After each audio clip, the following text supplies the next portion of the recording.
వివిధ అంశాలను చూస్తే మేము వచ్చిన తర్వాత సర్పంచులు ఫిబ్రవరి నెలలో వాళ్ళ కాలం అయిపోయింది సార్. అప్పటి తర్వాత మళ్ళీ ఈ రాష్ట్ర ప్రభుత్వము కులగణన చేసి మరి మేమెంతో మాకంత రిజర్వేషన్ తీసుకురావాలనే ఉద్దేశంతో ఎలక్షన్స్ జరగకపోవడం మూలంగా కొద్దిగా గ్రామాలలో కొన్ని సమస్యలు అయితే ఉన్నమాట వాస్తవం. అయితే ఈ వచ్చినటువంటి పెండింగ్ బిల్లులన్నీ కూడా గత ప్రభుత్వం నుంచి బీఆర్ఎస్ ప్రభుత్వం మాకు వారసత్వంగా ఇచ్చినటువంటి పెండింగ్ బిల్లులు. అయితే ఇవి లాస్ట్ ఏదో 1-2 years నుంచి కాదు సార్, 2014 నుంచి కూడా ఇట్లనే వస్తూ వచ్చింది. పెండింగ్ బిల్స్ నా దగ్గర ఉన్నాయి, కావాలంటే వాళ్ళకి ఆ స్టేట్మెంట్స్ కూడా ఇవ్వడం జరుగుతుంది అధ్యక్ష. అదేవిధంగా అధ్యక్ష, వీరి హయాంలో ఇప్పుడు ఆర్థిక శాఖ మంత్రి గారు ఆ రోజు హరీష్ రావు గారే ఉన్నారు. వారు ఇంత బాధపడుతున్నారు. మీ చేతిలో ఉంది ఇట్లా ఒక సంతకం పెట్టించుంటే ఆ రోజు అన్నీ క్లియర్ అయ్యేటి. మేము వచ్చినాక సర్పంచ్లో లేరు, సర్పంచ్ల బిల్లులు మా దగ్గర పెండింగ్ లేవు. అయినా కూడా సార్ మా ప్రభుత్వంలో మరి ఇప్పటి వరకు జీపీల కోసం 740 కోట్ల రూపాయలను ఇవ్వడం జరిగింది. ఉపాధి హామీ కింద కూడా గతంలో జరిగినటువంటి పనులలో 450 కోట్లు రిలీజ్ చేసినాం. ఇంకా కొంత పెండింగ్ ఉన్నది వాస్తవం. కాకపోతే వీళ్ళ హయాంలో చేసిన వాళ్ళందరి దాదాపుగా ఎన్ఆర్ఈ చేసి మేము కూడా క్లియర్ చేయడం జరిగింది సార్. అట్లనే ఎలక్షన్స్ జరగకపోవడము ఇతరత్రతోటి ఆ నిధులు కొంత గ్రామ అభివృద్ధి కోసం రిలీజ్ చేయలేకపోయినాం. కేంద్ర ప్రభుత్వం 15వ ఆర్థిక సంఘం నిధులను విడుదల చేయలేదు సార్, అది కూడా కొద్దిగా ఎఫెక్ట్ ఉంది.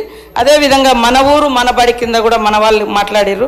1100 కోట్ల రూపాయల పనులను గత ప్రభుత్వం చేస్తే మరి అవి 800 కోట్ల రూపాయలు పెండింగ్ ఉన్నటువంటి మాట కూడా వాస్తవం. ఇప్పుడు మేము అమ్మ ఆదర్శ పాఠశాలలతోటి పనులు చేయించడం జరుగుతూ ఉంది సార్. కాబట్టి ఈరోజు మరి మా కోవలక్ష్మి గారు ఎమ్మెల్యే గారు అన్నట్టుగా మేము చెల్లించమనలేదు, చెల్లిస్తాము.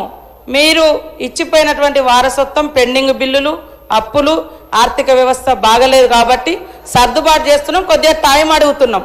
కానీ మేము చెల్లించలేదు అని అనలేదు. సాక్షాత్తు ఆర్థిక శాఖ ఆనాటి మంత్రి గారు ఉండి ఈసారి చాలాసార్లు మాట్లాడుతున్నారు ఈ సబ్జెక్టు. మీరు ఒక్క సంతకం పెట్టి ఉంటే 600 కోట్లు ఆ రోజే రిలీజ్ అయ్యేది. కానీ మరి బీఆర్ఎస్ అంటే బకాయిల రాష్ట్ర సమితి లాగా మాకు ఇచ్చిపోయినరు. అదే వారసత్వంతో మరి మేము చెల్లించలేని పరిస్థితి ఉంది. కానీ తప్పకుండా సర్పంచులు అందరి సంబంధించినటువంటి సర్పంచులు ఉన్నారు, వాళ్ళ బాధ మాకు తెలుసు. వాళ్ళు ఆత్మహత్యలు చేసుకున్నారు మీ హయాంలో, చాలామంది రకరకాల ఇబ్బందులు పడ్డారు. కాబట్టి సానుభూతితో ఉన్నాం. సకాలంలో రిలీజ్ చేసేందుకు ఆర్థిక శాఖ మంత్రులను కూడా నేను వేదిక ద్వారా కూడా కోరుతా ఉన్నాం. మీ తరఫున కూడా నేను మాట్లాడుతా ఉన్నా. నమస్తే. Question number 566.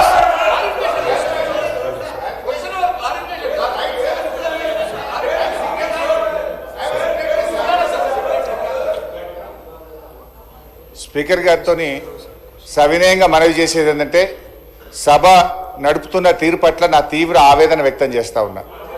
ఫస్ట్ క్వశ్చన్లో నేను చెయ్యెత్తితే మీరు సిగ్నటరీ కాదు, మీకు మైక్ ఇవ్వమన్నారు. థర్డ్ క్వశ్చన్లో సిగ్నటరీ కానటువంటి వ్యక్తికి మీరేమో ఇప్పుడు మైక్ ఇచ్చారు. ఎందుకు ఇచ్చారని మేము అడగడం లేదు. సభా సాంప్రదాయాలు అందరికీ సమానంగా ఉండాలని సవినయంగా మీకు విజ్ఞప్తి చేస్తున్నాం. ఇకపోతే మా సీతక్క గారు ఒక మాట అన్నారు, నా పేరు తీసుకొని, మీరు అప్పుడే డబ్బులు ఇచ్చుంటే బాగుండేదని. ఎస్, నేను ఇచ్చాను. మా గౌరవ కేసీఆర్ గారి ఆదేశాల మేరకు పల్లె ప్రగతి కింద ప్రతి నెల 275 కోట్ల రూపాయలు మేము గ్రామ పంచాయతీలకు ఇచ్చాం. పల్లె ప్రగతి ప్రారంభమైన తర్వాత 3,300 కోట్ల రూపాయలు 3,300 కోట్ల రూపాయలు మేము గ్రామ పంచాయతీలకు ఇచ్చాం. ఒకవేళ మీరు ఆ పద్ధతిని కొనసాగించుంటే నెల 275 కోట్లు ఇచ్చుంటే ఇవాళ ఈ బకాయిలు ఉండేటియే కాదు అనేటువంటి విషయాన్ని మనం చేస్తా ఉన్నా. ఇవాళ కాంగ్రెస్ పార్టీ ఈ సర్పంచుల పాలిట, పేద కాంట్రాక్టర్లు, ఎంపీటీసీలు, జెడ్పీటీసీల పాలిట ఈ హస్తం గుర్తు భస్మాసుర హస్తమై కూర్చున్నది. ఇవాళ వాళ్ళ ఉసురు పోసుకుంటున్నారు. సో దయచేసి మంత్రి గారిని నేను స్పష్టంగా అడిగా, సంవత్సర కాలంలో మీరు క్లియర్ చేయలేదు. ఒక్క నవంబర్లో బడా కాంట్రాక్టర్లకు 1,200 ఇచ్చారు. అందులో సగం ఇస్తే సర్పంచ్ల బిల్లులు క్లియర్ అవుతుండే. ఎప్పట్లోకి ఇస్తారో స్పష్టంగా చెప్పండి అంటే, త్వరలో ఇస్తాం, చూస్తాం, చేస్తామన్నారు.